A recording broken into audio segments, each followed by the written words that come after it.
The recreation building on Green Street is almost done.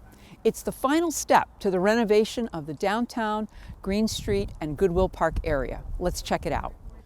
James, what are the features of this building?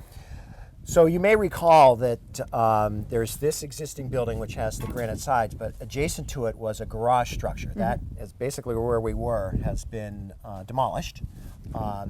In this old building were some restrooms that were not ADA compliant and actually weren't really functional, and also some storage, so it wasn't really a good use of that space.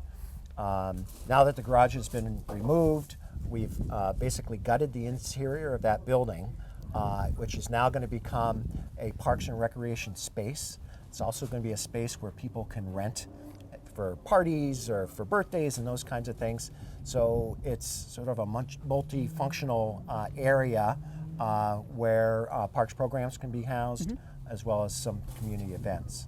As you can see behind me, they put an addition on this building with this beautiful indoor-outdoor glass area that has a large, and we can show you in a little bit, a large roll-up garage door that's glass as well, to have this sort of indoor-outdoor space, again, for parks and recreational use or for community use as needed. Are there any sustainability features on this building? So the heating and cooling is all through heat pumps. And so there's no fossil fuel burning HVAC equipment. The windows? The windows are thermal pane windows, and they're quite energy efficient.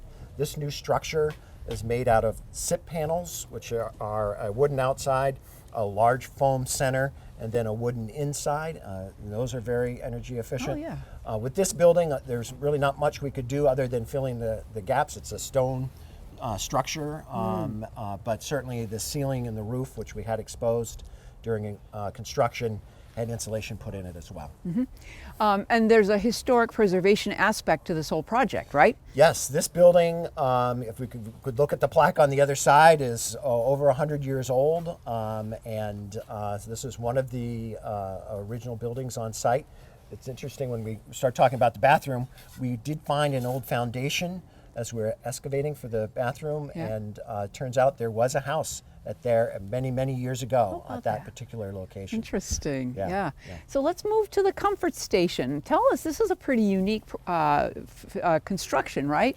Yeah, so this is a prefabricated building. It literally came in on a crane, and they lifted in basically the lower tank area where all the waste is collected, and then on top of that is this prefabricated building that has 2 restrooms and a supply closet and a mechanical closet.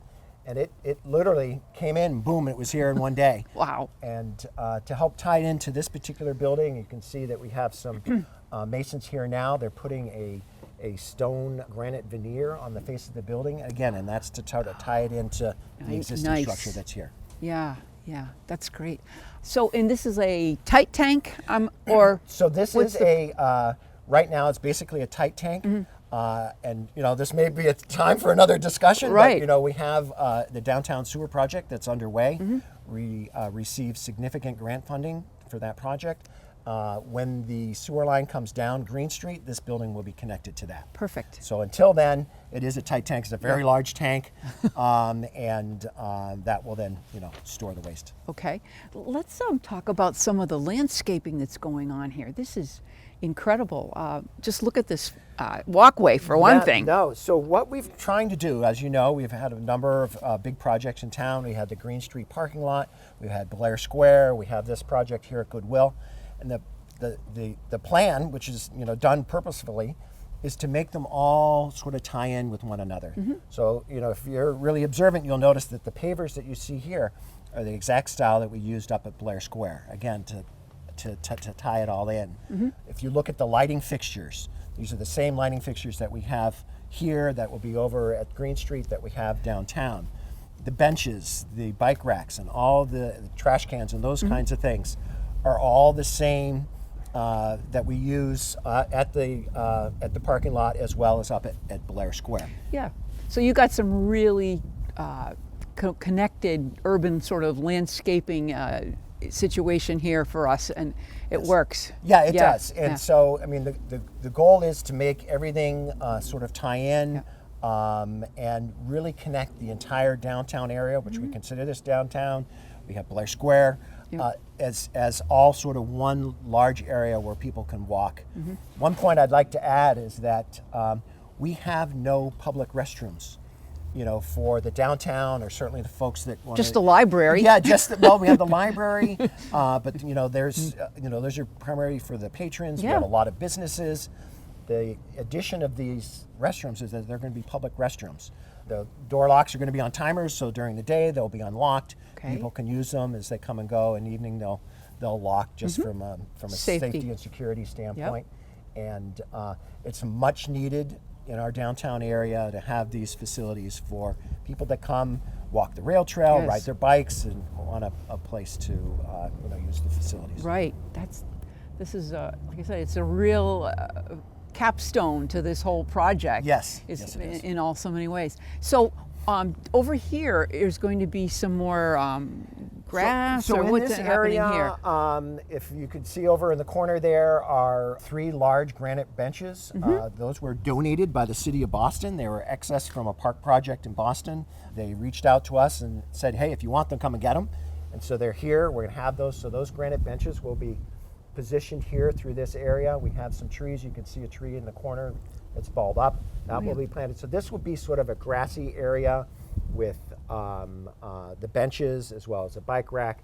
You can see that pedestrian routing is delineated here by this. That's perfect. This walkway. Yeah, so people aren't walking on the grass and yeah. But it would be an open area, as you see. We have the Celebrate Holliston and the various town events. There will be areas where these tents could be set up and these activities can take place. Yeah.